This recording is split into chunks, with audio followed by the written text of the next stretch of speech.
زیارت عاشورہ، جس کے متعلق علماء نے لکھا ہے کہ یہ حدیث قدسی. تو زیارت عاشورہ کے اوپر بھی ایک آج کل ایک حملہ ہے، اور ایسے افراد کے جن کے دلوں میں دشمنان اہل بیت کے لیے کچھ سافٹ کارنر پایا جاتا ہے، یا جو پلانٹ کیے گئے ہیں شیعت کے اندر، ان کی طبع نازک پر اس زیارت عاشورہ میں دشمنان اہل بیت پر جو لعن ہے وہ بہت بار اور شاخ گزرنے لگی کہ کیوں ان کے اوپر لعن کی جاتی. تو دیکھیے، جیسے کہ ابھی آپ سے کہا کہ حدیث قدسی شمار کیا ہے اس کو علماء نے. دیکھیے، ویسے تو زیارت عاشورہ عاشور کے روز پڑھنے کی زیارت ہے، لیکن دن و رات میں علماء نے لکھا ہے کہ دن و رات میں کسی بھی وقت اس زیارت کو پڑھا جا سکتا ہے، کیونکہ انتہائی مجرب ہے، خاص طور پر حاجات وغیرہ کی قبولیت کے لیے.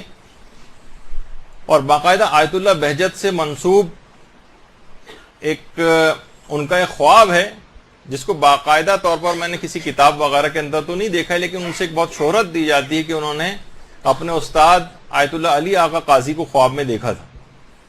تو پوچھا تھا کہ کیا کوئی آپ کے دل میں ایسی حسرت ہے کہ میں دنیا میں واپس اگر آ جاؤں تو کون سا کام میں ایسا ہو کہ جو روزانہ انجام دوں جس کو.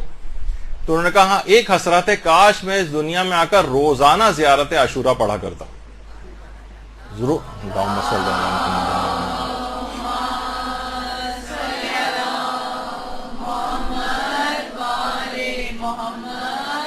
شیخ جواد عرب عراق میں تقریباً 1332 ہجری میں نجف میں ایک عالم گزرے ہیں.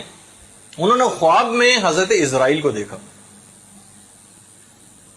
اور سلام کیا حضرت اسرائیل کو، اور حضرت اسرائیل سے پوچھا کہ آپ کہاں سے آ رہے ہیں؟ کہا میں شیراز سے ابراہیم محلاتی، جو ایک اور بڑے عالم تھے شیراز کے، ان کی روح کو قبض کر کے آ رہا ہوں. کہا کہ ابراہیم محلاتی کا کیا حال ہے، کس حال میں ہے ان کی روح؟ کہا کہ برزخ میں ایک باغ میں ہے، اور 1000 فرشتے ان کے سپرد کیے گئے ہیں جو مکمل شیخ ابراہیم محلاتی کی اطاعت کرتے ہیں. کہہ رہے ہیں میں بڑا حیران ہوا، اور خواب میں ہی میں نے پوچھا کہ اتنا بڑا مقام شیخ ابراہیم محلاتی کو کس وجہ سے حاصل ہوا قبر میں؟ کہا کہ حضرت اسرائیل نے کہا کہ زیارت عاشورہ کو پابندی سے پڑھنے کی وجہ سے. زیارت عاشورہ کی اتنی حد تک شیخ ابراہیم محلاتی پابندی کرتے تھے کہ 30-35 سال تک مسلسل پڑھی، اور اگر کسی وقت نہیں پڑھ پاتے تھے، بیمار ہو جاتے تھے، تو ایک نائب مقرر کرتے تھے جو ان کی طرف سے زیارت عاشورہ کو پڑھا کرتا تھا. تو دیکھا آپ نے کہ قبر میں فائدہ پہنچانے والے اعمال میں سے ایک یہ بھی بہت بڑا. اچھا، ایک کتاب ہے آخرت ساز واقعات، اردو میں ترجمہ بھی ہو گئی ہے، علی افضل قومی قبلہ مولانا نے اس کا ترجمہ کیا ہے. اس میں کہ شہر اصفہان کے ایک عالم دین نے ایک شرط پر اپنا نام بتایا نہ جائے بشرط، اس شرط پہ انہوں نے اس واقعے کو بیان کرنے کی اجازت دی. کہنے ایک رات مجھے الہام ہوا کہ اصفہان کا ایک مومن دکاندار ہے، اس کو 45,000 تومان لے جا کر مدد کے طور پر دو. اچھا، میں اٹھا، اب میں سوچ رہا ہوں پتہ نہیں بات حقیقت ہے، خواب ہے، کیا ہے. بہرحال وہ مشخص کر دیا گیا تھا، دکاندار میں اس کو پہچانتا تھا. خواب میں مجھے حکم دیا گیا کہ جاؤ اور اس کو 45,000 تومان دو. اچھا، میں بہرحال اس کی دکان پہ گیا، کچھ گاہک وغیرہ موجود تھے. میں نے اس سے کہا کہ میں تم سے اکیلے میں کچھ ملنا چاہتا ہوں. وہ مجھے ایک مسجد میں برابر میں لے گیا.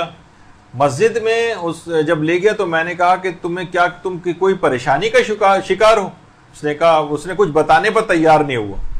جب بہرحال کچھ بتانے کو تیار نہیں ہوا تو میں نے اپنی جیب سے وہ لفافہ نکالا جس میں 45,000 تومان تھے. بس اس کو کہا کہ تم یہ لے لو، مجھے حکم ہے کہ تمہیں دے دوں.